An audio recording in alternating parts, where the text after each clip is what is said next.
अवधूत चिंतन श्री गुरुदेव दत्त. श्री स्वामी समर्थ. नमस्कार प्रेमळ स्वामी भक्तांनो. तुम्ही जगाच्या कुठल्याही कानाकोपऱ्यात जा, तिथे तुम्हाला भगवंताच्या अस्तित्वाची जाणीव होणारच आहे. अशी कुठलीही जागा नाही, असं कुठलंही स्थान नाही, असा कुठलाच कोपरा नाही की जिथे भगवंत नाहीत. म्हणून भगवंताच्या या अपरंपार लीला तुमच्यापर्यंत आल्या आहेत. भगवंताची ही शक्ती तुमचे रक्षण करत आहे. तुम्ही पाहिलेलं प्रत्येक स्वप्न पूर्ण होणार आहे, परंतु तुम्हाला संयमाची गरज आहे. जेव्हा तुमच्या मनात हा प्रश्न येईल की मी एवढं दुःख सहन करतोय, मला एवढा त्रास होतोय, मग भगवंत का काही करत नाही? खरंच भगवंत आहेत का? परमेश्वर आहेत का? देव आहेत का? हा जेव्हा प्रश्न तुम्हाला पडेल, तेथून पुढे खरी देवाची लीला चालू होईल. त्यानंतर तुमच्या जीवनात असंख्य चमत्कार होतील. तुमच्या जीवनात असे काही प्रसंग येतील ज्याची तुम्ही कल्पना देखील कधीच केली नव्हती. या प्रचंड अशा मोठ्या जगामध्ये आपल्याला देवाची सेवा करायला मिळते, भगवंताची सेवा करायला मिळते. मग आपण स्वतःला कमनशिबी का समजावं? स्वतःला नशीबवान समजा, कारण पाहिलेलं स्वप्न पूर्ण होणार आहे. केलेली देवाची सेवा आता फळाला येणार आहे. तुम्ही जे काही नियोजन केलं आहे त्याला आता तुम्हाला योग्य ती दिशा मिळवून स्वामी देणार आहेत. तुमच्या मनात असलेल्या प्रत्येक छोट्या मोठ्या प्रश्नाचे उत्तर तुम्हाला मिळणार आहे. तुमच्या प्रत्येक संकटाला देव दूर करणार आहेत. घाबरू नका, देव सदैव तुमच्या पाठीशी आहेत. आजचा संदेश तुमच्यासाठी खूप महत्त्वाचा आहे.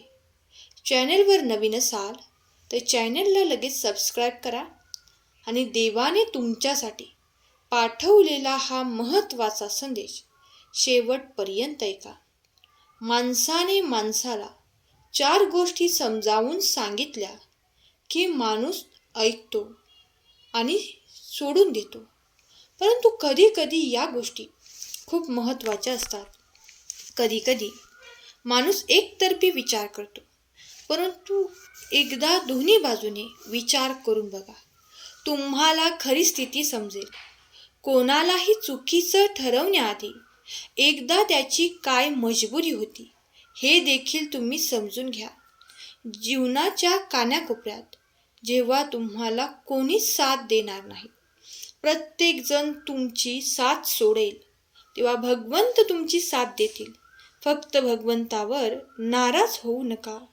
भगवंताने तुम्हाला प्रत्येक वेळी मदत केली आहे, तुम्हाला प्रत्येक वेळी मार्गच दाखवला आहे, तुम्हाला प्रत्येक वेळी योग्य मार्गदर्शन सुद्धा केलं आहे.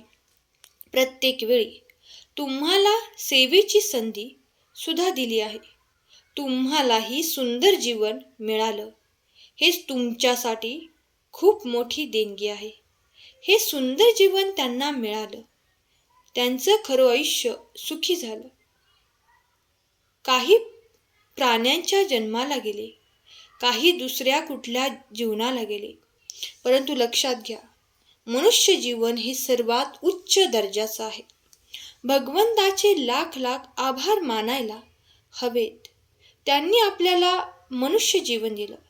मनुष्याच्या काही गोष्टी चुकतात आणि त्याची शिक्षा प्रत्येकाला भोगावी लागते.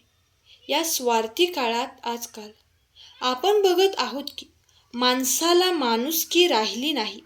प्रत्येक माणूस एकमेकांना फक्त मागे पाडण्यामध्ये व्यस्त आहे. आपल्या धर्मामध्ये देखील असे खूप लोक आहेत ज्यांना वाटतं की मला सर्व काही मिळावं, परंतु लक्षात घ्या, आपण सर्व स्वामींचे भक्त आहोत. आपण सर्वांचा विचार करायला हवा. आपण का एकतर्फी विचार करावा? आपण का फक्त स्वतःचा विचार करावा? मिळायचंय तर सर्वांनाच मिळू द्या.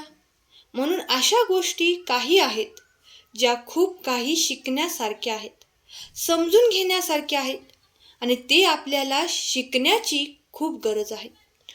कधीकधी आपल्याला स्वामींबद्दल काही चुकीच्या गोष्टी देखील सांगितल्या जातात आणि आपण त्यावर विश्वास ठेवतो.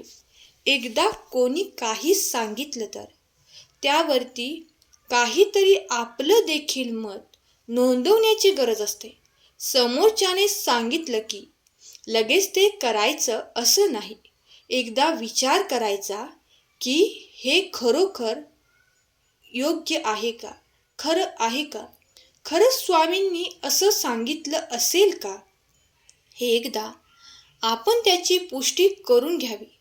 तुम्हाला जर त्याची उत्तरे नक्की सापडतील, परंतु जोपर्यंत तुम्ही त्या क्षेत्रात पाय ठेवणार नाही, तिथे उतरणार नाही, तोपर्यंत त्याबद्दल तुम्हाला पुरेशी माहिती मिळणार नाही. तुम्हाला गरज आहे की संशोधनाची, माहिती मिळवण्याची, ज्ञानाची आणखीन गरज तुम्हाला आहे. आमच्या चॅनलवर तुम्हाला असे माहिती सांगणारे खूप सारे सुंदर संदेश मिळणार आहेत. म्हणून आजचा हा संदेश शेवटपर्यंत नक्की ऐका. ज्या वेळेस आपल्याला एखादा व्यक्ती एखाद्या गोष्टीबद्दल सांगतो त्यावेळेस त्यावरती लगेच विश्वास ठेवू नका. जर तो तुमच्या चांगल्यासाठी सांगत असेल तर नक्की ऐका, परंतु एकदा खात्री करून बघा की खरंच हे शक्य आहे का. कधी कधी तुम्हाला लोक सांगतात की तुम्ही या देवाला जाऊन या, तिथून जाऊन आला की तुमचं सर्व काही कल्याण होऊन जाईल. परंतु लक्षात घ्या, आपल्याला त्याबद्दल फारशी माहिती नसते. कोणीतरी आपल्याला सांगितलेलं असतं आणि आपण ते ऐकून तेथे जातो.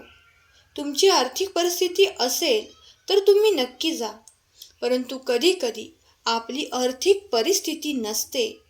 आपण काय करतो असे वेळी? कोणाकडून तरी थोडेसे पैसे घेतो, उसने घेतो, उधार पैसे कोणाकडून घेतो आणि मग जातो. तुम्ही सांगा, आपण कोणाकडून तरी उसने पैसे घेतो आहे, कर्ज घेतो आहे आणि ते करून आपण कोणत्या तरी ठिकाणी जाऊन येत आहे. हे खरंच योग्य आहे का? कधी कधी लोक आपल्याला फसवतात.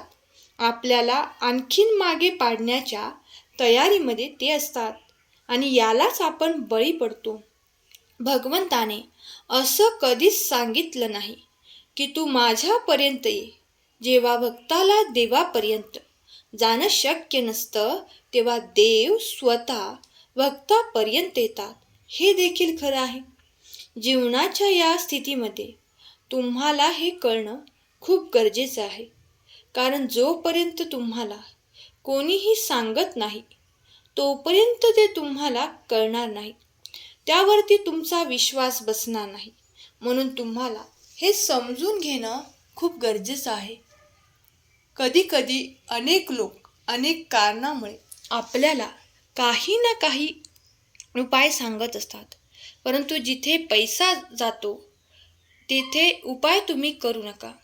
जिथे आपल्या धर्माला नाव ठेवले जाते ते उपाय तुम्ही चोरून लपून करू नका. असे उपाय तुम्ही करू नका, कारण याने आपली सामाजिक स्थिती ढासळेल आणि आर्थिक स्थितीही ढासळेल. म्हणजे आहे त्यापेक्षा आणखीन वाईट परिस्थिती आपली तयार होईल. लोक आपल्याला नावं ठेवतील, आपल्याला अंधश्रद्धाळू म्हणतील.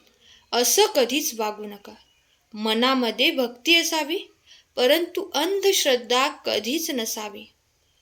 जो माणूस भक्ती करतो तो माणूस अंधश्रद्धा कधीच मानत नाही. जीवनाच्या कानाकोपऱ्यात तुम्ही कुठेही गेला तरी तुम्हाला भगवंताचं अस्तित्व लाभेल. मग तुम्ही भगवंताला शोधण्यासाठी एका कोणत्या ठिकाणी जाण्याची गरज नाही. तुम्ही जिथे आहात तिथे राहा. फक्त तिथे चांगलं काम करा, चांगलं कर्म करा, चांगल्या प्रकारे विचार करा, गोरगरिबांची मदत करा. देव स्वतः तुम्हाला भेटायला येतील. वारी करायची असेल तर नक्की करा, परंतु कोणाकडून कर्ज घेऊन किंवा पैसे घेऊन कधीच करू नका. ते म्हणतात, बाळा तुझ्यासाठी मी आहे, तू घाबरतोस कशाला? जोपर्यंत देव तुमच्या सोबत आहे तुम्हाला घाबरण्याची मुळीच गरज नाही. भगवंताची ही सुंदर देणगी तुम्हाला लाभली आहे. तुमच्यासाठी खूप महत्त्वाचा हा संदेश होता आणि याची तुम्हाला खूप गरज होती आणि तो मी पाठवण्याचा प्रयत्नही केला आहे. ज्यांच्यापर्यंत हा संदेश पोहोचला आहे ते खूप भाग्यवान ठरतील. ज्यांच्यापर्यंत पोहोचला नाही त्यांच्यापर्यंतही हळूहळू पोहोचणारच आहे. घाबरू नका. आजचा संदेश तुम्हाला आवडला असेल तर संदेशाला लाईक करा आणि असेच सुंदर संदेश रोज ऐकण्यासाठी आपल्या भक्तिमय चॅनलला सबस्क्राईब करा. केलेली सेवा स्वामींचरणी अर्पण करते. आजचा संदेश शेवटपर्यंत ऐकल्याबद्दल धन्यवाद. श्री स्वामी समर्थ. जय जय स्वामी समर्थ.